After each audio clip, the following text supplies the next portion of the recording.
by saying that if you listen to some of the voices in society, questions are being raised about the fact that Parliament was briefed about what was happening as early as March this year. And in the conclusion of those people, Parliament did not do anything until such time that Lieutenant General Mkhwanazi decided to go public again 4 or 5 months later in July, in which he said what he said, and that then led to us as Parliament reacting differently. Why am I mentioning this point? I'm not mentioning this point in order to cast aspersions on the Parliamentary Portfolio Committee on Police.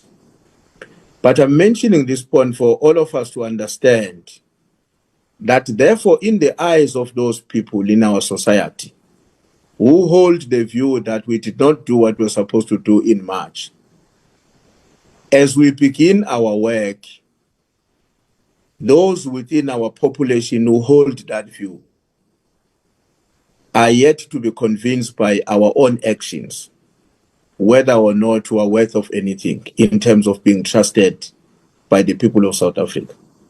And I want to be correctly understood that I'm referring to those in our society who have come to the conclusion that by not doing anything as early as March, when this matter was reported to us, Parliament was essentially committing what may be called a dereliction of duty. Assuming that people like that exist, as I believe they do, they will then say, you now have one of the members of Parliament who happens to be appointed or delegated by her own party to the Portfolio Committee, the ad hoc committee, which must investigate the issues as reported in public by Lieutenant General Mkhwanazi, whose name has been fingered out by Mkhwanazi, whether on a serious or less serious way. But the fact of the matter is that the name of that honorable member has been fingered out. And I want to go back and say that group of South Africans who would have held the view that we were sleeping on duty will say, and then it explains why they were sleeping on duty, is because some among themselves are in one way or the other implicated until they clear themselves.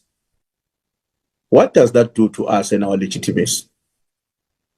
And the moral authority that we should carry out as the representatives of our people in that National Assembly and Parliament in general. What does it do to us? What will those people expect of us, or expect of any of us who happen to be fingered out in a way that Honorable Kola Barnard has been fingered out in the process? I would imagine that if I was among them, I would expect that part of what Parliament and its members are going to do in order to demonstrate their uprightness, they would say through that particular member, now that my name has been raised in a way that has been fingered out by Mkhwanazi, can I be given an opportunity to deal with that issue when Mkhwanazi has appeared before the Portfolio Committee, before I proceed with my responsibilities as a representative of the South African population? Because I want to carry and discharge that responsibility of being the representative of these people in a manner that will reassure the confidence of that population in its entirety, not with others casting doubt on my reputation, credibility, and legitimacy as I deal with the matters before the ad hoc committee. I'm making this point, Chairperson, fully conscious of the fact that here we are talking about a colleague of ours who's not a directly elected member or a member of the ad hoc committee, but an alternate. But I'm making this as well cognizant of the fact that on the day when Lieutenant General Mkhwanazi appeared before us, we cannot tell for sure with absolute certainty who among us would be present. It may very well be that I will not be there as a consequence of whatever reasons, and therefore the ANC's alternate will have to come on board. What if that happens with the Democratic Alliance? How do we deal with that situation practically when it unfolds on that day? Because there are things we can determine with absolutism and there are things we can't determine with certainty. One of those would be whether or not myself, I will be at the meeting on the 7th and the 8th of March, of October, when the Lieutenant General appeared before us.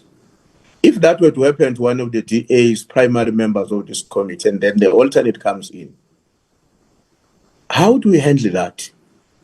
How do we understand the population, that segment of the population which would have made the conclusion I referred to? How are they going to receive us as that committee when that happens? And Chair, I'm concluding by saying we would like not to be misunderstood as the African National Congress, to be suggesting that therefore Honorable Kola Banat is guilty of anything. But we're in politics. I think all of us will agree on one thing, that perception is as important as the reality in politics. How do we manage this perception in such a way that it does not leave a bad taste to a certain segment of our population about who are these people and their legitimacy? They've done this thing in March, they did nothing. Look at what happened now. One of them pops up in this way. How should, as a committee, handle that? Because our credibility is important as a collective, not just one component of the committee. So that is where, Chair, the matter presents a fundamental problem for us as the African National Congress. We would have wished that the member concerned does what you were saying, which we believe was exemplar. That if it were you that, or if you were to be named, as a consequence of which you become a potential witness, you would simply recuse yourself, because you are concluding that even if I'm not guilty of anything, I'll clear my name. But that committee of parliament, its legitimacy and credibility, not just to political parties who are represented in it, to society in its entirety, is of fundamental importance.